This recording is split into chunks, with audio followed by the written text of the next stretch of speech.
Bonjour à tous, aujourd'hui nous allons nous intéresser à une nouvelle qui s'intitule Le Passe-Muraille. Cette nouvelle a été écrite par Marcel Aimé et sa date de parution est 1941.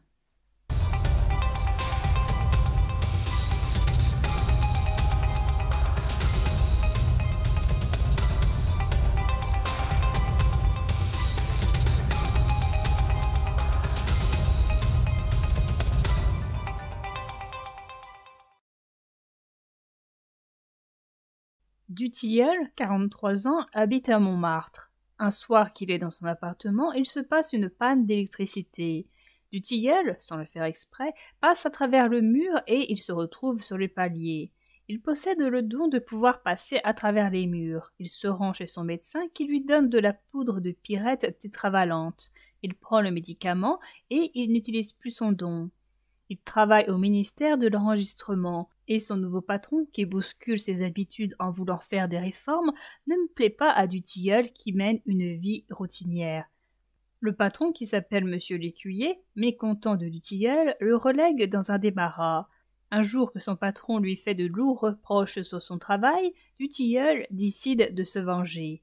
Il fait apparaître sa tête dans le bureau de Monsieur l'Écuyer et il lui parle. Cela ne manque pas d'effrayer le patron. Ce dernier se dirige dans le débarras de Dutilleul qui a l'air de travailler normalement. Dutilleul renouvelle cette action plusieurs fois. Le patron, n'en pouvant plus, est envoyé dans une maison de santé. Naît en Dutilleul une envie de passer à travers les murs et grâce à ce don d'arriver à un but. Il se met à effectuer des cambriolages qu'il signe Garou-Garou. Les gens adorent ce Garou-Garou et ils suivent attentivement ses aventures. À son travail, il entend ses collègues dire du bien de ce Garou-Garou. Il ne tarde pas à dire qu'il s'agit de lui.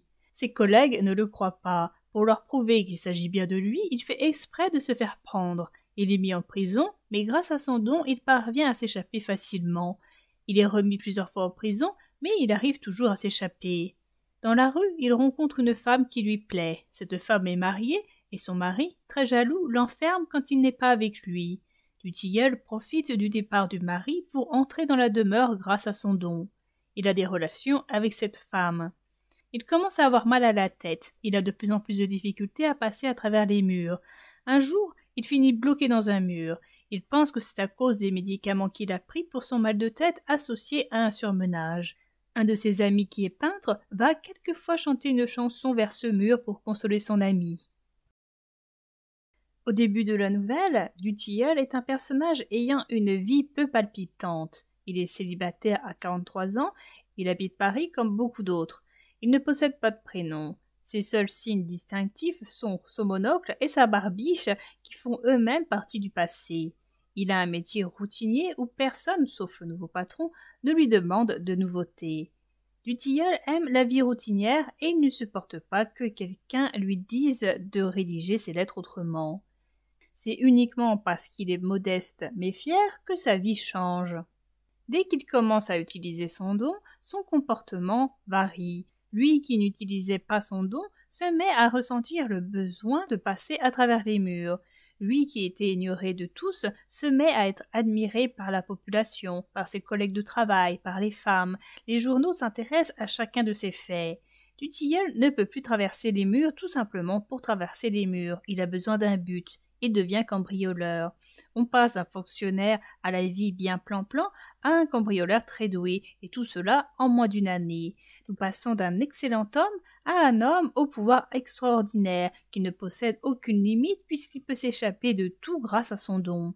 Il peut prendre ce qu'il veut et s'enfuir d'absolument partout. Son don le change aussi car il se met à taquiner les personnes qui l'entourent grâce à ses ruses. Par exemple, c'est le cas quand il prend les livres du directeur du prison. Le fait de traverser les murs le change aussi car il devient amoureux. Qui plus est, la femme qu'il convoite n'est pas facile à atteindre car elle est enfermée chez elle par un mari jaloux. Ce qui pourrait rendre la tâche impossible pour un homme ordinaire n'est qu'une simple formalité pour Dutilleul. La femme montre un homme encore plus extraordinaire, puisque même enfermé dans la pierre, c'est-à-dire sans air, ni eau, ni nourriture, il parvient à survivre, puisqu'on l'entend parler. Le seul défaut de Dutilleul est finalement de ne pas se souvenir de certains éléments et de ne pas prêter assez d'attention aux problèmes qui se présentent. Ainsi, il ne se souvient que trop tard du fait que le médecin lui a dit que pour mettre fin à son don, il fallait prendre un certain médicament associé à un surmenage intensif. Il ne fait pas attention lorsqu'il remarque que son corps a du mal à passer à travers les murs. Une trop grande réussite lui donne malheureusement une trop grande confiance. Cette dernière lui fait oublier les problèmes irrésolubles qu'il pourrait rencontrer sur sa route. Du Tilleul venait d'entrer dans sa 43e année lorsqu'il eut la révélation de son pouvoir. Un soir, une courte panne d'électricité ayant le surpris dans le vestibule de son petit appartement de célibataire, il tâtonna un moment dans les ténèbres et, le courant revenu, se trouva sur le palier du 3e étage. Comme sa porte d'entrée était fermée à clé de l'intérieur, l'incident lui donna à réfléchir et, malgré les remontrances de sa raison, il se décida à rentrer chez lui comme il en était sorti, en passant à travers la muraille.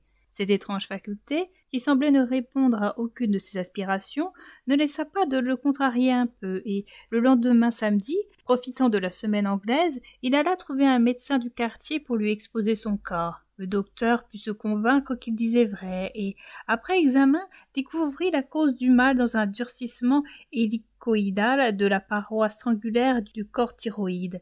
Il prescrivit le surmenage intensif et, à raison de 2 cachets par an, l'absorption de poudre de pyrète tétravalente, mélange de farine de riz et d'hormones de centaure.